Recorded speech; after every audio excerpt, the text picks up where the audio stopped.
Tell us a little bit about the Friends School. Well, the Friends School of Portland is an independent Quaker school. We have preschool through 8th grade at the school. We're completing our 5th year. We're based on Quaker values, and our motto is inquiry, reflection, action. And how do those values translate into your educational philosophy and the way students are interacted with?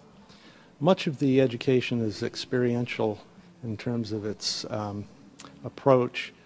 Beginning with the early childhood program, we have what's called an emergent curriculum. So often the teachers are looking for those things that excite the children and that will lead them in their study. For example, our kindergarten a couple years ago got very interested in birds, so we soon had wingspans taped on the floor of the corridor. So that's an example of following the kids' leadings on that. We have projects in many of the classes as you move up through the grades.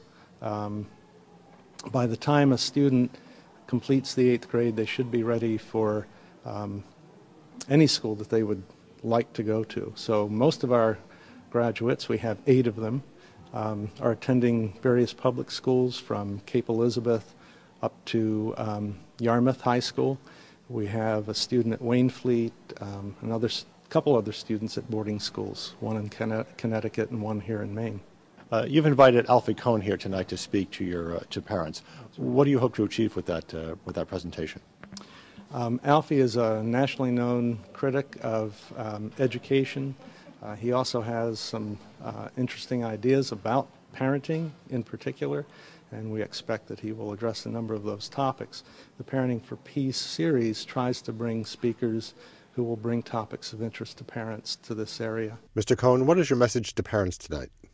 I'm going to invite parents to rethink some basic assumptions about how we raise our kids and relate to them, and particularly to challenge some of the traditional assumptions that we need to control our kids using rewards and punishments to make them do whatever we want.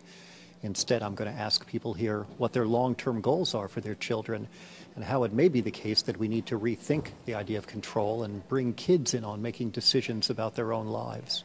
I was on the plane, we landed, we're taxiing into the gate, and the little sounds to let us know that we may now retrieve our sofas or pianos from the overhead bins.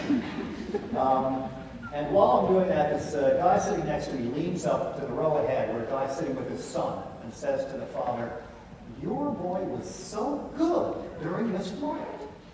And I had a little moment of my own, thinking about the way the word good was being used there. If I described you, an adult, as a good person, I might be honorable or ethical or compassionate. But clearly what good means in the context of a child is not a pain in the butt to me. Not that different from a good baby, which is one who sleeps a lot. So this leads to the big question of, is this what we want? Is this in the long run what we care about? So I want to ask you a question. What are your long-term goals for your child or children?